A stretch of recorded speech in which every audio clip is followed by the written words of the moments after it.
Okay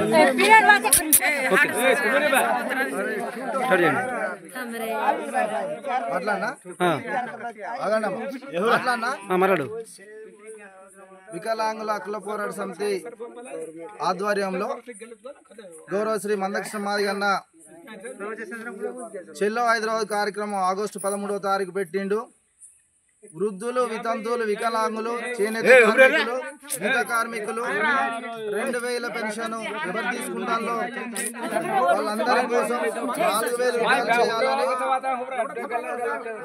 వికలాంగులకు 4000 pension 6000 చేయాలని ఇప్పుడు అధికారంలో ఉన్న కాంగ్రెస్ ప్రభుత్వం వికలాంగులకు అధికారంలోకి రాగానే 6000 ఇస్తామని మేనిఫెస్టోలో పెట్టుకొని 2000 పెన్షన్ 4000 ఇస్తామని మేనిఫెస్టోలో పెట్టుకొని ఈ ప్రజలందరితో కూడా ఓట్లు వేయించుకొని అధికారంలోకి వచ్చి 18 నెలలు గడుస్తున్నా కూడా ఇప్పటి వరకు కూడా వృద్ధులు, వితంతువులు, వికలాంగులు, చేనేత కార్మికులు, గీత కార్మికులందరి పెన్షన్లు పట్టించుకోవడంలో జాప్యం చేస్తా ఉన్నాం. కాబట్టి గౌరవ శ్రీ మందకృష్ణ మాదిగన్న ఈ రాష్ట్ర వ్యాప్తంగా ప్రతిరోజు 2-3 జిల్లాలు తిరుగుతూ వికలాంగులను, వృద్ధులు, వితంతువులను మరి చైతన్యపరుస్తూ ఈ ప్రభుత్వం పైన ఒత్తిడి తీసుకువస్తా ఉన్నాడు.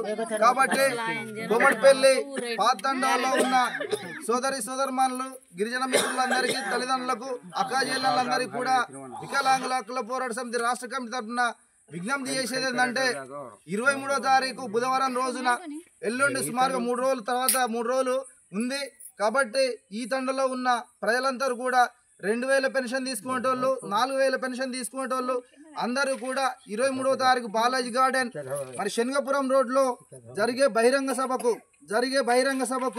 మరి అందరూ హాజరైతే మనం ప్రభుత్వం పైన ఒత్తిడి తీసుకొస్తే తప్పనిసరిగా ప్రభుత్వము వృద్ధులు, వితంతువులు, వికలాంగులందరి కోసం కూడా ఆలోచించి మరి తప్పనిసరిగా పెన్షన్లు పెంచే అవకాశం ఉంటుంది. కాబట్టి ఈ విషయాన్ని మన ప్రజలందరూ కూడా గమనించి 23వ తారీఖు అధిక సంఖ్యలో వచ్చి ఆ సభను విజయవంతం చేయాలని విజ్ఞప్తి చేస్తూ నా పేరు ఓలేపాక శంకర్, వికలాంగుల హక్కుల పోరాట సమితి రాష్ట్ర ఉపాధ్యక్షుడు. అందరికీ ధన్యవాదాలు.